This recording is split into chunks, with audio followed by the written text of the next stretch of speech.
Hello, I'm Krista McAllister, and welcome to Cerius Leadership. Whether you're growing your business, growing your career, quite possibly both, thank you for listening. Today, I'm excited to be here with Natalie Fine. Natalie, from strategy to integrated communications, you don't just help the leaders, but really that entire organization navigate the change that comes with growth. And I love that you've blended the forward-looking strategic direction of a company with making sure the entire team is engaged and prepared for what's next. I'm really looking forward to diving into our discussion today, Natalie. Thank you for being here. I am stoked. I know from an initial chat we had that the fireworks are going to happen. So let's go. All Let's right, wait, everyone's been warned. We're prepared here. And I have to keep my hand gestures down, otherwise the wonderful recording will probably set fireworks off. So I love the topic communication, and you really leverage your PR and communications background. It's one of the Achilles heels of most organizations that I've talked to, been involved with, is communication. Yet most issues can be tracked to lack of information and communication. I always use one of my favorite stats is the complexity of communication in an organization's growth. When it goes from 17 members to 14, the complexity doesn't double in size. It grows exponentially. It increases from 21 different lines of communication to 91. So when the team doubles in size, the communication lines increase by 6.5 times. Not double, but 6.5 times. How does an organization keep up with this and manage not just the complexity of the growth, but now we've got to communicate 6.5 times more than we're used to? For me, communicating more doesn't necessarily mean more in volume or more channels.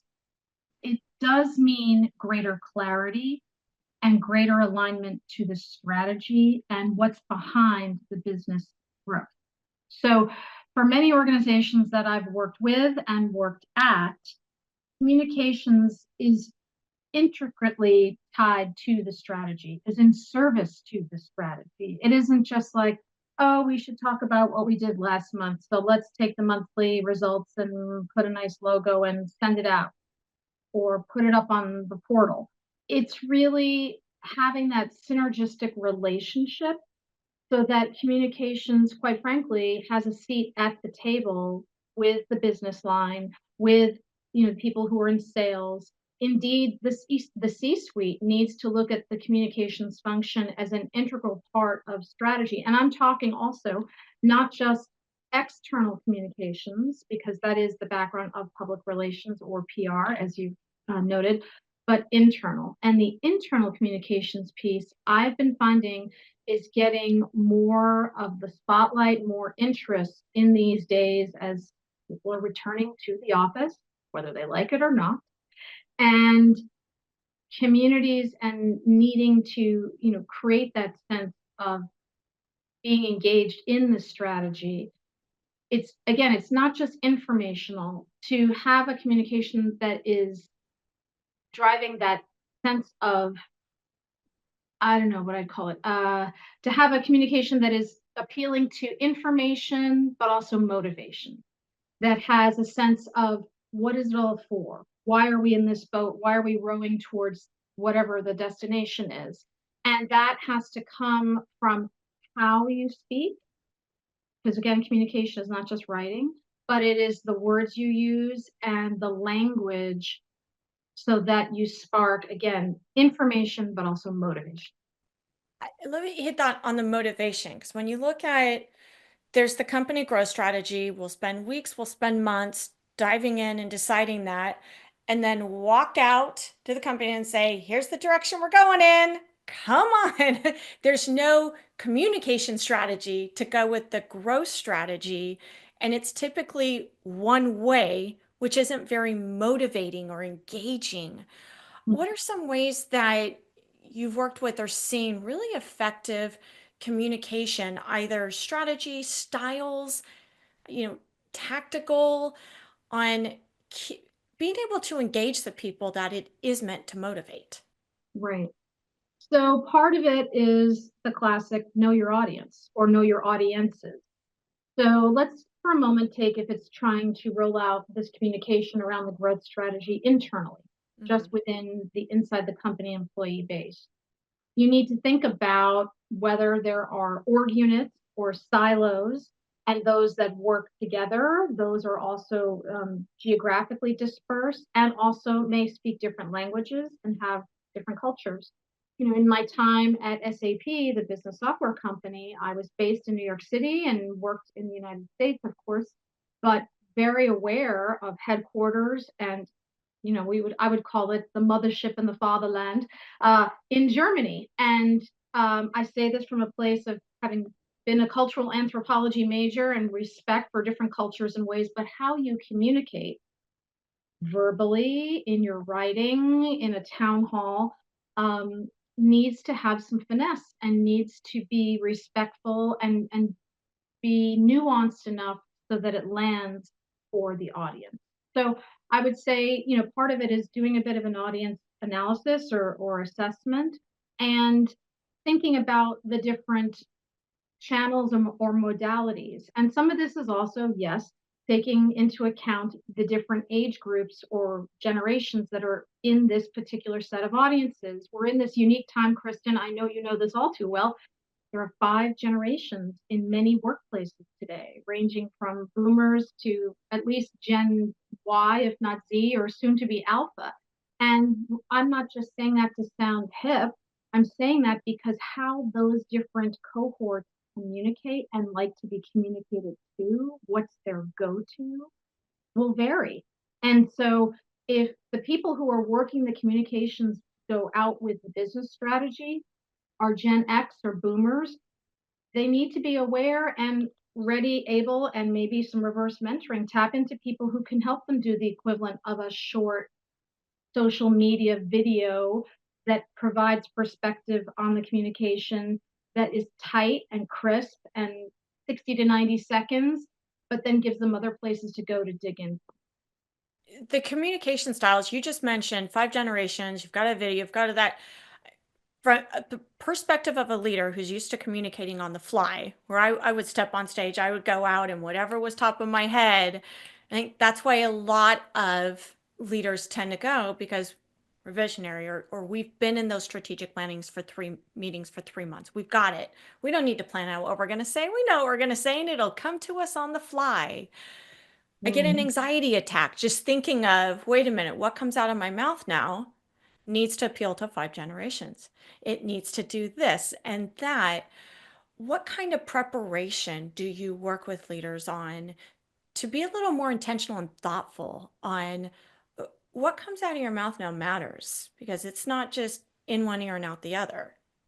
It's being recorded, it's being memorialized, and it needs to be impactful. Right.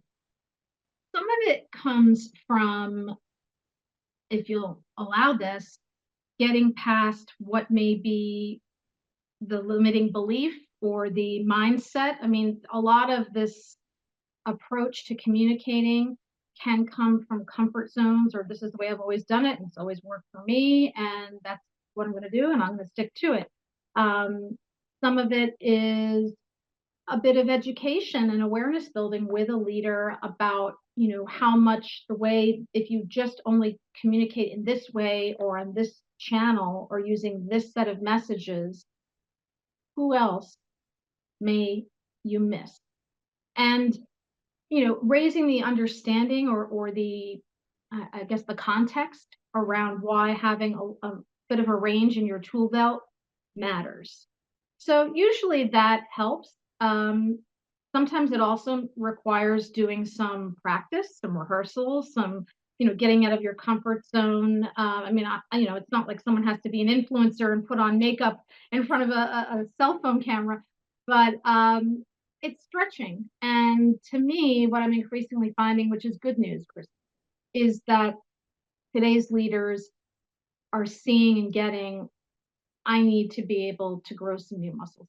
And I think a lot of that is coming out of post COVID and lockdown, and all the things that came since, right? The great resignation, and now all these waves of layoffs and the war for talent, retaining talent, or what happens to the people who remain after layoffs, and how they feel, and how a leader needs to communicate a little differently, given where you want to keep them motivated and doing the work, sometimes of more than one person, um, and moving towards the strategic growth goals of the company.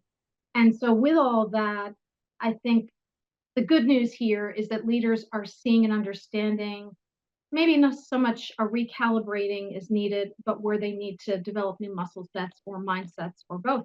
The word transparency has been thrown around a lot in the lack of information. People will make up their own. So the more information we give them, and we're seeing leaders communicate just what's going on, their thought leadership. We're seeing executives and leaders take on more personal brands, and communication has been part of that and has been part of some major leaders leadership style.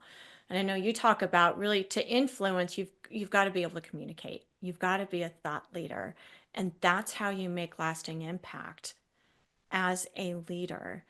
um, would love to, how do you stand out? We've talked about, in a noisy world, how do you elevate your presence as a leader through communication and your expertise from the PR world? I think it can come increasingly from not just what you do in doing your job, but the things that are the connective tissue or the surrounding. So, for instance, um, if an organization has some really strong alignment with some of the UN global goals and has made a commitment through their corporate social responsibility or CSR efforts to support a few of them through alliances and partnerships or fellowships or whatever the tactical implementation is, it's then getting a little deeper than what would be a surface mention, let's say at an annual shareholder meeting or in a media interview or in summarizing at a quarterly all hands meeting or a quarterly note of what we've done with this relationship, but getting a little deeper and ideally going out and volunteering or doing, a community service related event or something where you can really understand what is this organization that our company is supporting is doing. Now that's, bigger companies, maybe for medium sized or small businesses, it might be things that are happening in their local communities, doing things that are giving back, and then elevating that back to a theme or a value that the company stands for. So um, it's not, I don't want it to be misunderstood that it's about finding a way to have it all linked back to our company's strategy. But Mhm. in representing who you are as a leader, increasingly what I'm seeing is people want to know, what else do you do in your life besides run this business or sell this product or, knock on doors with these customers. They want to know who else and how else you tick. And but that in the end, that's part of what you bring to your work self. So I think it has to be authentic to the leader, but it ideally should somehow, as I said, have that connective tissue back Mhm. to something within the organ. I love how you describe it as connective tissue. Again, we do want that theme or that narrative. If the company's going in this direction, you want me engaged, you want me motivated, you want me supporting it. Um, I want to know the whole picture. Because again, in the absence of information, I'm going to make it up. So the leadership is showing up in their most authentic way. I can see that. And how they're living their lives when they're not working is consistent with that. I'm just even more engaged, and I want to help drive that home, especially as I'm looking to be, maybe I'm an emerging leader. Right. And it can be as simple as creating a post on LinkedIn and with a photo or, a quote or cartoon or something that illuminates another side of your personhood and your humanness, your human beingness. But that could then, if an employee of your company looks at it through that lens, or maybe if it's elevated in a way to link back to show where that connective tissue is. I'm not suggesting that every leader needs to have a whole social media strategy and, amplification. Some people do, or some people enjoy doing it, or they have a team or a staff member that helps do that. Great. But it's even the smaller things, Kristen. It can be if you actually go into an office, and not everyone is doing that, but it could be when you're gathering in a Zoom room or a Teams room or whatever method of connecting, the small talk before the meeting starts or after. Like, hey, I had time during spring break with my family and we weren't going to go anywhere, but I wanted to make sure that I modeled something for my kids about the importance of giving back in our community. And so this is what we did. It's not spilling the tea about how you spent your spring break, but it's again showing a side of yourself, because when any leader does that, it also provides a sense of safety for the rest of the people in the room, in the call, in the meeting to do the same. I love it. And we're setting that example. I know we've had some conversations on how are we preparing the next generation because the last 5 to 8 years, it was just this vacuum of there was no leadership training, there's no management training. We just threw people into roles and said, figure it out. And we're now seeing a bit more emphasis and intentionality towards it, who are the future leaders 5, 8, 10 years from now, not necessarily 6 months from now. And we're looking further ahead. How do you work with leadership teams to identify who are those next leaders? Well, oftentimes they come to me and have already done so. That whether they have different nomenclature, 4-box models, rating systems. Everyone has their process, as they say in the UK. Some of them have those who are considered high potential. Some have those that they want to boost and ones that they want to grow. I mean, so they have, it's not that there's a hierarchy or a stratosphere, but there are people that often they have identified. And one of the things that I often will ask is, and who else? Who else might you be not considering in one of these ways of, creating a tier or creating a subgroup that you want to really, give opportunities for stretch assignments, for fellowships, for, had to have a job shadow. Um, and I think for better or for worse, the fact that not everyone is going to a physical location 5 days a week, the ability to see, but also be seen Mhm. as a potential next leader is a bit harder. And it does require certain self promotion. That's to some people, that's a dirty word, Kristen. But advocating for yourself, or speaking up and speaking out, or in some way doing something to be noted or noted. And so when I often ask, well, what else and who else might we consider here? It does create a moment of pause and reflection, which I'm appreciating. Often, early days out of the pandemic, I don't know, 2022, 23, be like, nope, this is it, we're good. Let's engage, let's figure out the Mhm. next for these people. And again, I think there's a sensitivity to how people can be viewed as a leader. Isn't always the typical, whatever their Myers Briggs or, whatever personality testing, you've done Clifton Strengths Finder, they need to have these characteristics. And so therefore that's the qualification. Um, And at the end of the day, there's been an interesting evolution in what it means to lead and what it means to be a leader. If you think back in time, to the 1980s or 90s, the IBM white shirt, command and control, I am leader, you will follow what I say, you listen, or even the models, Kristen, that are in popular culture. This is one of my big things that I've written and spoken a lot about. I really am looking for different um, leaders to be seen as aspirational. Someone like the Wolf of Wall Street, Leonardo DiCaprio, or Greed Works. From the Bonfire of the Vanities, or other. Even from Succession. That mindset of how you lead and are a leader is an archetype.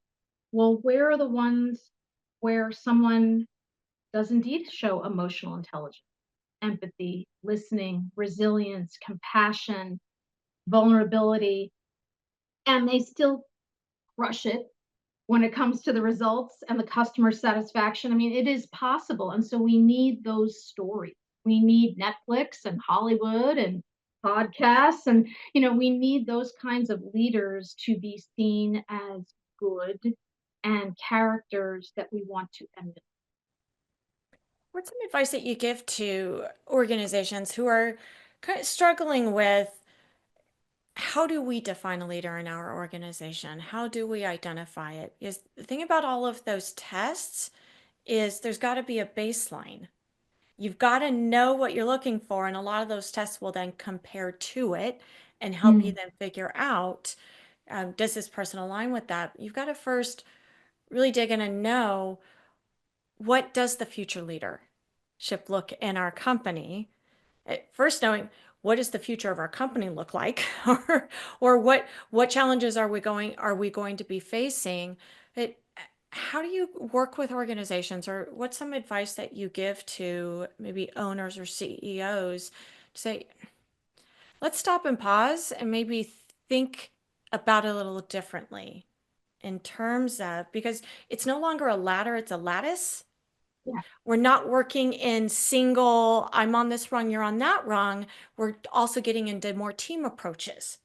And leading from the top is very different than leading from within a team. I love that. Well, part of what I often will encourage anyone that I work with is to take a moment and not be what I would playfully call navel gazing, only looking at our company, our style, where are we headed, and pause and take a step back and say, okay, you're a higher education institution, and a lot of what you're doing to create the next graduate students of this area, or in this topic, is to instill X, Y, and Z in them. What are some of the other things happening right now or that are coming in the future of that industry? So I'm thinking of someone I work with at the School of Social Work at NYU. What's happening in the arena of social work right now? How are people who are graduating with a master's or doctorate in that, how are they showing up in the world? Where are they working? And what's happening in higher ed? And of course, I can't believe we haven't yet mentioned in this conversation AI. The Mhm. future of work, the future of an industry, the future of an institution, an industry vertical, which a company that I'm working with resides within, cannot be in isolation. You have to be able to look ahead of how are things changing in the landscape, in the environment. And inside of that, what are the skills and talents and traits that we will need to continue to not just keep current customers or clients or students engaged and happy and paying, but how do we continue to keep them happy and attract new ones? And you have to look at it in that sort of looking out of where are things moving. So in that instance, some of the panels and discussions that I've been both on and attending just to keep learning are so, all over, that you have to make sure that people are, yes, fluent in AI and how it's going to impact all these industries and how you can use it for good, tech for good. Mhm. At the same time, the soft skills, as I mentioned before, empathy, resilience, deep listening skills, not cutting people off, really listening at a deep level, as coaching, we say on level 3. Those have often been thought of as, well, that's what the HR person does, or that's what the people in learning and development do, or I fulfill that once a year by doing this required course. And, okay. Increasingly, these kinds of soft skills, which can be hard for some people to Mhm. integrate or elevate, those are the must haves. So it is the AI, and in looking at the future of work in whatever industry or segment you're in, but also some of the old school emotional intelligence type tools that you're talking It's interesting as you talk about here are some of the personalities, the traits, the abilities that every leader and almost every employee needs to have, and that's that ability to adjust and be out of their comfort zones and change. It used to be that change management was a highly specialized skill set, or transformational leadership was a highly specialized skill set. And now that's just a bottom line requirement. Like for any executive, you got to be able to read a P&L. Okay. For anyone out there leading, you got to be able to lead. It's no longer change. We're just evolving every single day is evolving and we're doing something different. And I'm seeing one of the really most in demand and highly regarded is being able to lead people out of their comfort zones, because we still have that, but I want to keep doing things the way I'm doing them and I'm just not there yet. I think less than 20% of organizations have actually adopted AI. That's still well over 80% out there. How do we get people to try new things? And you talk about well, what's next? What else can we do? And before you can look forward, you got to be able to let go of how we're doing things today. Or maybe my perspective is off. I mean, so my whole frame, and I work very deeply on this idea of what's next. What's next for the team? What's next for the leader? What's next for the business, the product, the service, um, and personal growth. And to go through the framework that I've developed, it requires a few key steps. One is clarity, reflective time, and getting clarity about where am I now and why do I feel stuck, or what's not landing, or what's no longer working, or what else, what's missing.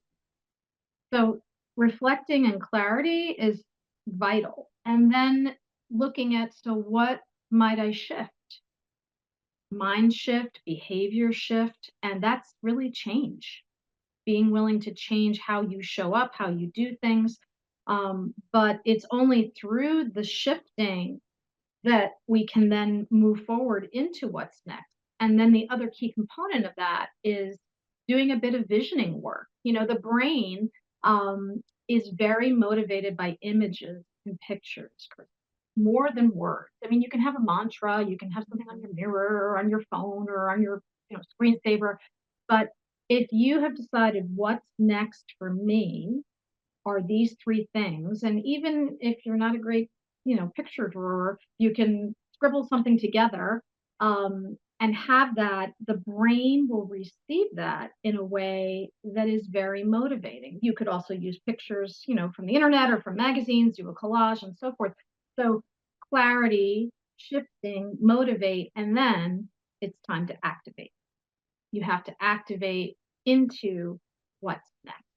And um, it is a bit of change management. It is that idea of recalibrate. And for better or for worse, whatever you think of Silicon Valley, and I mean, I know you're out in California, this idea of move fast and break things. And if we have to recalibrate or go back and redo, or go forward, go forward and reassess, then we will.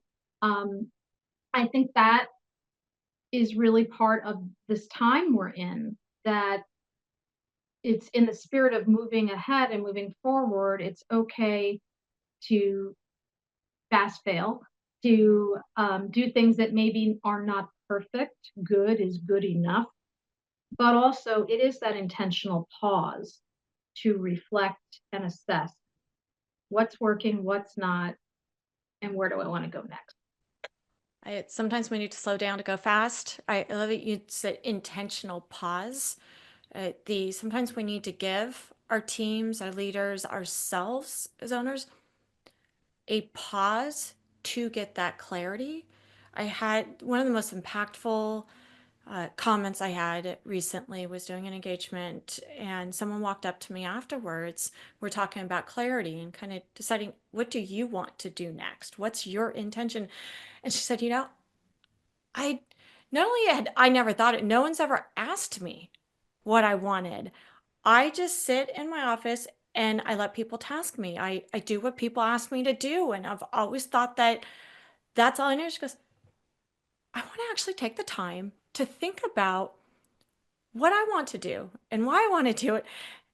and then talk to my leadership about that. She just said, no one's ever talked. She said, I've got to take the time to do that. And it's I that love this. pause you said, you just stop and think, what do I want to do?